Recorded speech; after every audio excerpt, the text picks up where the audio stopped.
हम लोग जो 70 के दशक के लोग हैं उन्हें पिक्चरें बड़ी याद रहती हैं उस वक्त की। तो दो जासूस नाम की एक पिक्चर थी जिसका एक गाना था, दो जासूस करें महसूस कि दुनिया बड़ी खराब है। ये जो हमारे यहाँ दो जासूस हैं, इस देश के जो दो जासूस हैं, उन्हें किसी पे भरोसा नहीं, न अपनों पे, न मीडिया पे, न न्यायपालिका पे, न परायों पे, न एनजीओस पे, न सिविल सोसाइटी पे, आप लोगों पर तो बिल्कुल नहीं है। और इनका दोनों का जब ये अपने राज्य में थे तो वहां की पुलिस को जासूसी में किस तरह से उपयोग उसका करते थे, ये एक ट्रैक रिकॉर्ड रहा है, आप सबके सामने है, उसको दोहराना अच्छा नहीं है। अभी पूरे खुफिया तंत्र, राज्य के खुफिया तंत्र को कैसे इस्तेमाल करते थे जासूसी में, वो आप सबको मालूम है। अब जब ये यहां आ गए हैं दोनों, तो नए नए सॉफ्टवेयर्स के माध्यम से जासूसी का काम जारी रखा हुआ इन्होंने। करोड़ों रुपए, हमारे और आपके टैक्स पेयर के करोड़ों रुपए, ये ऐसे उपकरण, ऐसे स्पाईवेयर, ऐसे जो इजराइल या अलग अलग टेक्नोलॉजीज आती हैं, वो खरीद कर लगा रहे हैं। ये क्यों करते हैं ऐसा? इसका एक साइको एनालिसिस भी आप में से कुछ लोग अगर करना चाहें तो आपको करना चाहिए। क्योंकि जो शहंशाह हैं, जो उन्होंने एक बड़ा सा महल बनाया है भय और झूठ की, जिसमें नींव है जिस महल की, वो बड़ा खोखला महल है। इतना खोखला महल है कि आपके एक सवाल से उस महल का भांडा फूट जाता है, वो महल गिर जाता है। तो वो भय इनके अंदर है कि साहब अगर कहीं हमारा सच बाहर आ गया तो ये महल हमारा टूट जाएगा। कैम्ब्रिज यूनिवर्सिटी में लोकतंत्र के सामने जो चुनौतियां आई हैं उस पर चर्चा करना तो अपराध माना जाता है, लेकिन कैम्ब्रिज एनालिटिका का दुरुपयोग करके देश के चुनावों पर प्रभाव डालना देश प्रेम है। यह है शाह और शहंशाह की परिभाषाएं। चलिए हम मान लेते हैं हम आपके विरोधी हैं, आप हमें पराया मानते हैं, आप हमें दुश्मन मानते हैं, आप हमारी जासूसी करना चाहते हैं, कराइए। लेकिन अपने ही मंत्रियों के फोन में पेगासस क्यों?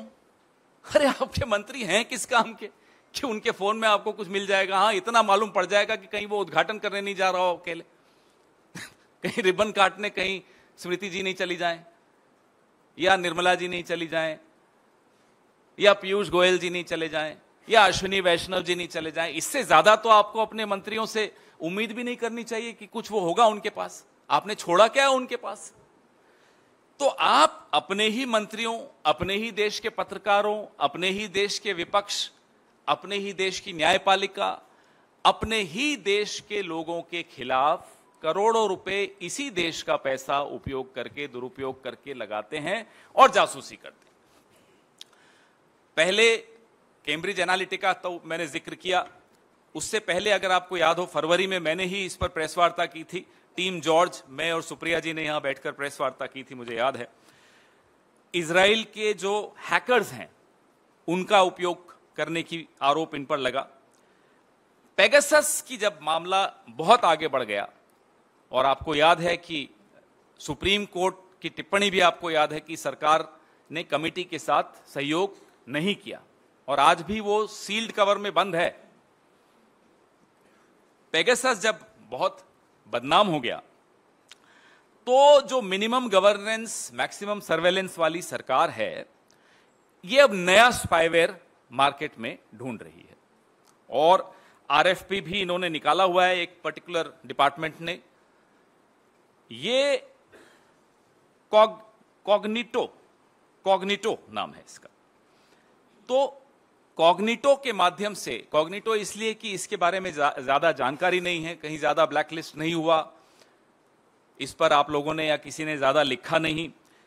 तो जो ट्रेडिंग डेटा है, एक प्रमुख समाचार पत्र ने निकाला है, कॉग्नाइट स्पाईवेयर उपकरण खरीदा गया है जो पेगासस का विकल्प है, इस देश में अभी लाया जा रहा है।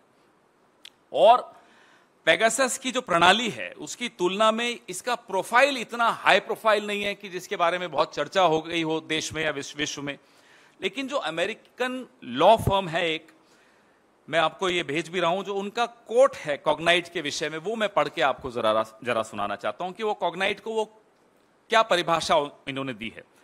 कॉग्नाइट ने नियमित रूप से दुनिया भर के पत्रकारों, सबसे पहले आप ही लोगों का नाम आ रहा है, हम तो बाद में आएंगे, असंतुष्टों, सत्तावादी शासन के आलोचकों, विपक्ष के परिवारों और मानवाधिकार कार्यकर्ताओं को उनकी जानकारी के बिना निशाना बनाया और इन लोगों से जानकारी हासिल करने के लिए हेरफेर करके या उनके उपकरणों और खातों से समझौता करके उनके बारे में खुफिया जानकारी एकत्रित की। ये जो साहब नया उपकरण खरीद रहे हैं, स्पाईवेयर खरीद रहे हैं, उसके बारे में अमेरिकन लॉ सेंटर, एक लॉ कंपनी है, वो क्या कहती है मैंने आपको पढ़ के सुनाया।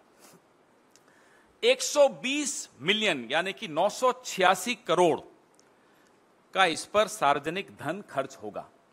मेरा और आपका 986 करोड़ खर्च होगा इस स्पाईवेयर को खरीदने में और इसका उपयोग करने में, क्योंकि उसमें कुछ लोगों को ट्रेनिंग भी देनी पड़ती होगी, मुझे लगता है। हालांकि ये लोग तो, शाह और शहनशाह तो बड़े ट्रेंड हैं।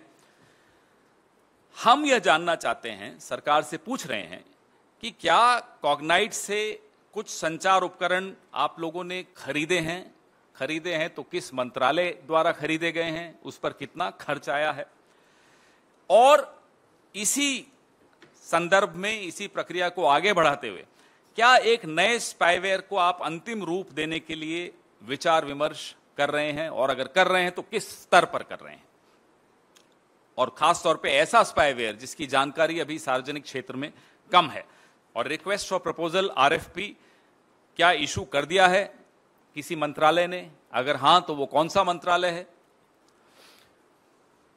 स्पाईवेयर की रेस में अलग अलग 2-3 कंपनियां हैं, जो जानकारी मीडिया से ही माध्यम से ही मिली है, लेकिन जो कॉग्नाइट है, इसको मेटा द्वारा व्यापक दुरुपयोग पाए जाने के बाद नॉर्वे के सॉवरेन वेल्थ फंड द्वारा इसके स्टॉक को डंप कर दिया गया है। पहले इसके बारे में थोड़ी बहुत चर्चा है, ऐसा नहीं कि बिल्कुल चर्चा नहीं है। क्वाड्रीम, इन्होंने कई अलग अलग चीजों से बात करनी शुरू की, अलग अलग कंपनियों से। प्रीडेटर, मैं आपको सारे डिटेल्स इसमें दूं, प्रेस रिलीज में तो है ही, तो मैं दूंगा ही आपको शायद भेज भी दिया है विनीत जी ने। राजनीतिक रणनीतिकारों, पत्रकारों, विपक्ष, मीडिया तो है ही। आपको याद है CBI के खिलाफ जब मुहिम छेड़ दी थी इन्होंने, आधी रात को CBI पर भी छापा डाला था, तो वहां भी किस तरह से इन्होंने इस ऐसे स्पाईवेयर्स का उपयोग किया था, ये सब आप लोगों को मालूम है, लेकिन इस पे आप लोग चर्चा कम करते हैं। आपको लगता है कि आपके फोन्स भी कॉम्प्रोमाइज होंगे। 2019 से पहले पेगासस था, तो 2024 के चुनाव से पहले अब ये कॉग्नाइट का सहारा लिया जा रहा है। इस दौरान बीच में कैम्ब्रिज एनालिटिका का मैं आपको बता ही चुका हूं। तो जो हमारे सुप्रीम लीडर हैं, उनसे हम एक आग्रह भी करना चाहते हैं इस प्रेस वार्ता के अंत में कि आप हम सबके घरों में ताक झांक करने के स्थान पर जरा सा कुछ वक्त के लिए अपने गिरेबान में झांक लें, कई जवाब मिल जाएंगे।